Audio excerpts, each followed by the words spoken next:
పవన్ కళ్యాణ్ అభిమానులతో పాటు ఇండస్ట్రీ మొత్తం అత్యంత ఆసక్తిగా పవన్ కళ్యాణ్ పెద్ద కొడుకు అకిరా నందన్ ఎంట్రీ కోసం ఎదురుచూస్తున్నారు.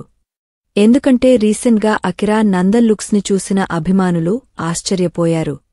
మెగా ఫ్యామిలీలో ఇలాంటి అందగాడు, కటౌట్ ఉన్న హీరోనే లేడని, కుర్రాడి ముఖంలో మంచి స్పార్క్ ఉందని, ఇండస్ట్రీలోకి అడుగుపెడితే ఎక్కడికో వెళ్లిపోతాడని అభిమానులతో పాటు ప్రేక్షకులు కూడా తమ అభిప్రాయాన్ని వ్యక్తం చేశారు. అయితే అకిరాకి సినిమాలోకి రావడంపై ఆసక్తి లేదని అప్పట్లో అతని తల్లి రేణు దేశాయ్ కామెంట్స్ చేసింది కానీ, ఆ తర్వాత అకిరా నందన్ని యాక్టింగ్ స్కూల్లో చేర్పించారని, మరో 2 ఏళ్లలో అతని గ్రాండ్ ఎంట్రీ ఉండబోతుందని సమాచారం. అకిరా నందన్ మొదటి సినిమాని రామ్ చరణ్ నిర్మాతగా వ్యవహరించబోతున్నాడు. ఆయనతో పాటు వైజయంతి మూవీస్ బ్యానర్ కూడా నిర్మాణంలో పాలు పంచుకోనుంది. రీసెంట్గానే రామ్ చరణ్ ఒక ప్యాన్ ఇండియన్ స్టార్ డైరెక్టర్కి అడ్వాన్స్గా ఒక బ్లాంక్ చెక్ ఇచ్చినట్టు తెలుస్తుంది.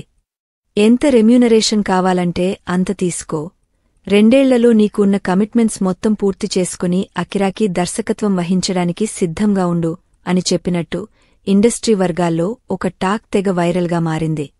ఆ డైరెక్టర్ ఎవరు, ఏమిటి అనేది తెలీదు కానీ, ఇటీవలే ఆ డైరెక్టర్ రామ్ చరణ్కి, అదేవిధంగా పవన్ కళ్యాణ్, త్రివిక్రమ్లకు కూడా స్టోరీని వినిపించాడని తెలుస్తుంది.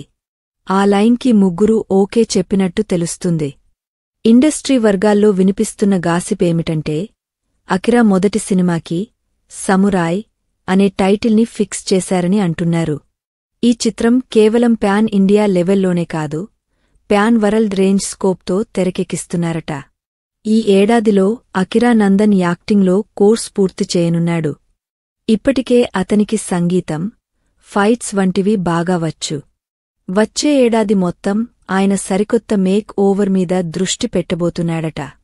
అంతేకాకుండా పవన్ కళ్యాణ్ నటిస్తున్న ఓజీ మూవీ క్లైమాక్స్లో అకిరా నందన్ని నటింపచేసే ఆలోచనలో ఉన్నాడట ఆ చిత్ర డైరెక్టర్ సుజిత్. కేవలం పవన్ కళ్యాణ్ అనుమతి కోసమే ఎదురు చూస్తున్నారట. అదేవిధంగా ఓజీ సీక్వెల్లో హీరోగా అకిరా నందన్ ఉంటాడని, పవన్ కళ్యాణ్ ఇందులో స్పెషల్ రోల్లో మాత్రమే కనిపిస్తాడని ఒక టాక్ కూడా నడుస్తుంది. మొత్తానికి అకిరా సినీ రంగ ప్రవేశానికి భారీ ప్లానింగ్స్ చేస్తున్నారు అనేది స్పష్టంగా అర్థమవుతుంది.